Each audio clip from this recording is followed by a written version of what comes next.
Friends, मैं doctor Dwarka, consultant psychologist, life coach. दोस्तों, एक साइकोलॉजिस्ट के लिए ये बहुत अलग अलग तरह के अनुभव होते हैं कि वो कभी रिलेशनशिप को मेंटेन करने के लिए एडवाइस देता है, कभी ब्रेकअप के लिए देता है, और कभी व्यक्ति अपनी अहमियत को किस तरह दिखा दे इसके लिए भी उसे एडवाइसेस देनी होती है। तो आज के हमारे इस वीडियो का टॉपिक है बॉयफ्रेंड को इग्नोर कैसे करें या अपनी अहमियत को कैसे प्रेजेंस कर दिखाएं। तो ये बहुत ज़रूरी हो जाता है और ये मेरा वीडियो खास करके गर्ल्स या फीमेल के लिए है। तो जब किसी गर्ल को या किसी फीमेल को रिश्ते में ब्रेकअप करना होता है या अपनी अहमियत को शो करना होता है, एक्सप्रेस करना होता है, या उस रिश्ते से बाहर निकलना होता है, इन सारी तरह की स्थितियों में उसको कुछ खास टिप्स ऐसे यूज़ में लेने चाहिए जो कि उसको बहुत ही साइकोलॉजिकली वो इफ़ेक्ट डालते हैं रिलेशनशिप में, और जैसा वो चाहती है वैसा हो सकता है। तो कुछ खास टिप्स जिसमें नंबर 4 आप ध्यान रखिएगा, पूरे वीडियो को ज़रूर देखिएगा। दोस्तों, नंबर 1, सोशल मीडिया प्लेटफॉर्म पर आप अपने बॉयफ्रेंड को इग्नोर करें। इसके लिए ज़रूरी है कि आप उन्हें ब्लॉक करें या अनफ्रेंड करें। आजकल मैक्सिमम लोग ऑनलाइन रहते हैं, अपने बहुत सारे थॉट्स, अपने एक्सपीरियंसेस और अपने बहुत सारी चीज़ों को वो सोशल मीडिया के ज़रिए एक्सप्रेस करते हैं। तो एक फीमेल जो अपने बॉयफ्रेंड को इग्नोर करना चाहती है या अपनी अहमियत की प्रेजेंस चाहती है या अपनी अहमियत को दिखाना चाहती है, तो इस केस में सबसे पहला कार्य उसे ये करना चाहिए कि वो अपने सोशल मीडिया प्लेटफॉर्म पर अपने बॉयफ्रेंड के अकाउंट को ब्लॉक करे या उसे अनफ्रेंड कर दे। बहुत सी जगह पर ब्लॉक किया जाए, रेंडमली किया जाए, और बहुत सी जगह पर उसको अनफ्रेंड कर दिया जाए। ये एक बहुत ही साइकोलॉजिकल तरीका है, क्योंकि इस तरह जब आपकी कई सारी चीज़ें उस तक नहीं जा पाएगी तो व्यक्ति को, अगर आपको और उसको जुड़ना होगा तो वो उसका रीज़न पूछेगा। हो सकता है वो आपके पास परेशान होकर लौट आए और आपसे रीज़न पूछे और आपकी ब्रेकअप की स्थिति ना है, और अगर आप ब्रेकअप चाहते हैं तो फिर ये करना ही करना है, फिर उसमें कोई मिलने वाली बात ही नहीं रही। नंबर 2, आप अटेंशन देना बंद करें। ये बहुत ही साइकोलॉजिकल है। अटेंशन जब दिया जाता है जब आप किसी के प्रति सीरियस होते हैं।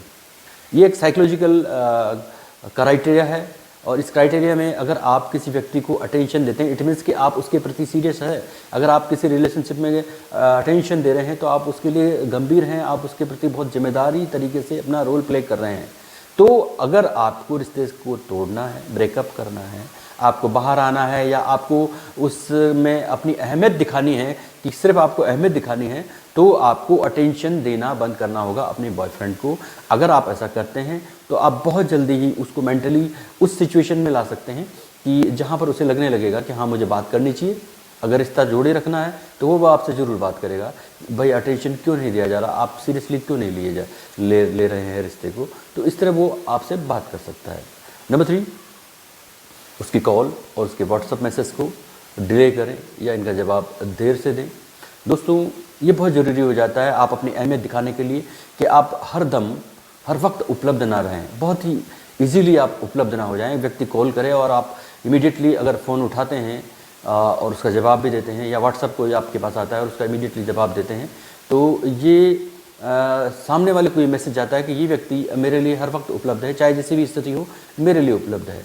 तो ये अगर हम देखें तो पर्सनैलिटी वाइज ये आपके लिए एक नेगेटिविटी का कारण भी बन जाता है बहुत सी बार, कि आज के समय में अगर आप अपनी अहमियत चाहते हैं तो आपको बहुत ज़रूरी लगे तब आप तुरंत कॉल पिक करें, और ख़ास करके इस तरह के रिलेशनशिप में जब आपको ज़रूरी लग रहा है तो पिक करें, नहीं तो आप उसको डिले कर दें या थोड़ी देर रुक करके कॉल पिक करें या उसका जवाब दें या व्हाट्सएप मैसेज का जवाब दें। इस तरह आप कर सकते हैं।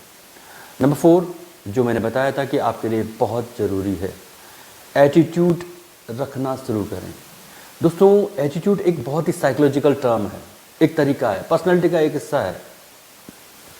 यदि आप अपनी अहमियत समझते हैं, आप अपनी रिस्पेक्ट अपने आप में महसूस करते हैं, और सामने आप चाहते हैं कि सामने वाला भी उतना ही आपको अहमियत दे, आपकी रिस्पेक्ट करे, तो आपको एटीट्यूड रखना ही होगा। यदि आप गिड़गिड़ाते हुए खड़े रहेंगे, यदि आप हर वक्त उसके सामने पहुंच जाएंगे, उपलब्ध हो जाएंगे, या अपना कोई भी एटीट्यूड नहीं रखेंगे, जिसका वो चाह रहा है उसी तरीके में आप ढल जाएंगे, तो आप में एटीट्यूड शो नहीं होगा, एक्सप्रेस नहीं कर पाएंगे। तो आपको अपनी अहमियत दिखाने के लिए ज़रूरी है कि आप अपनी अपने एटीट्यूड को मेंटेन रखें, अपने एटीट्यूड को दिखाएं, कम बात करें, कम तरीके से पेश आएँ। आई मीन टू से कि भाई हर वक्त उसकी हर बात पर यस ना कहें, जहाँ पर आपको नो कहना है वहाँ तो नो ही कहना ज़रूरी हो जाता है, तो ना कहना भी सीखिए। एंड नेक्स्ट वन, इमोशनल ना हो। दोस्तों जब भी हम इमोशनल होते हैं तो इट मीन्स कि हम उस रिश्ते के प्रति बहुत गंभीर हैं, और ख़ास करके उस व्यक्ति के प्रति बहुत गंभीर हैं कि उसकी प्रेजेंस मात्र से हम इमोशनल हो रहे हैं। हमारे इमोशंस अगर वो हमें सैड कर रहा है तो हम सैड हो रहे हैं, वो अगर हमें हंसाना चाहता है तो हम मुस्कुरा देते हैं, मुस्कुराना भी नहीं चाहते तो हम हल्का फुल्का थोड़ा सा स्माइल दे देते हैं। तो ये ज़रूरी नहीं है, साइकोलॉजिकली ये बहुत ही गलत तरीका है। जहाँ आप ब्रेकअप चाहते हो, जहाँ आप अपनी वैल्यू चाहते हो, जहाँ आप रिश्ते से बाहर निकलना चाहते हो, वहाँ पर आपको इमोशनल नहीं होना चाहिए। खास करके उन गर्ल्स के लिए ज़रूरी है जो रिश्ते से बाहर आना चाहती है, ब्रेकअप परमानेंटली चाहते हैं या उस रिश्ते से बाहर चाहते हैं या फिर अपनी वैल्यू चाहते हैं, तो आपको इमोशनल नहीं होना चाहिए।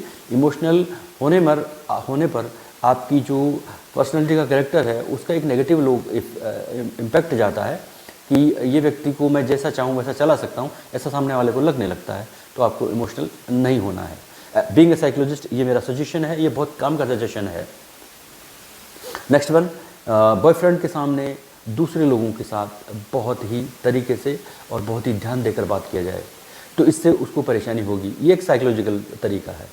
यदि आप किसी व्यक्ति से दूर होना चाहते हैं तो ये ज़रूरी हो जाता है कि उसी की प्रेजेंस में, उसी के सामने और लोगों से ज़्यादा समय देकर बात किया जाए, ज़्यादा अच्छे तरीके से बात किया जाए। तो ये जो स्थिति है, ये जो तरीका है, ये उस व्यक्ति को सोचने के लिए मजबूर कर देगा कि मुझसे क्या गलती हुई है। अगर वो रिलेशन को मेंटेन रखना चाहता है तो वो ज़रूर आपसे पॉजिटिवली बात करेगा कि ऐसा क्या हुआ कि आप उसे अवॉइड कर रहे हैं। ये अवॉइड करने का एक तरीका है कि उसी की प्रेजेंस में आप दूसरे लोगों से ज़्यादा समय देकर बात करें। तो ये भी एक तरीका है ब्रेकअप से बाहर आने, ब्रेकअप करने के बाद दूर हटने का, इग्नोर करने का या रिलेशनशिप से बाहर आने का। और ओवरऑल मैं कहना ये चाहता हूँ कि आप इग्नोर ही अगर करना चाहते हैं, अपनी अहमियत ही अगर दिखाना चाहते हैं, अपनी उस रिलेशन से अपने बाहर आना चाहते हैं, तो आपको ये तरीका भी आजमा लेना चाहिए। लास्ट वन, जेलेसी फील कराएं।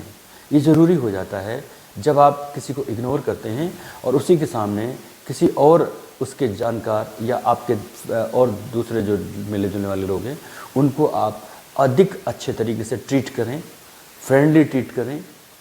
उसमें आप अपने लिमिटेशंस का ज़रूर ध्यान रखें कि मुझे यहाँ भी कोई लॉस ना हो जाए, किसी तरह का इमोशनल मुझे लॉस ना हो, तो ये ज़रूरी हो जाता है। तो आप उसके सामने जब और लोगों से बात करेंगे और तरीके से करेंगे, ज़्यादा समय देते हुए करेंगे, तो ये उसके लिए जेलसी का एक कारण बन जाएगा और ये इग्नोरेंस का एक तरीका है।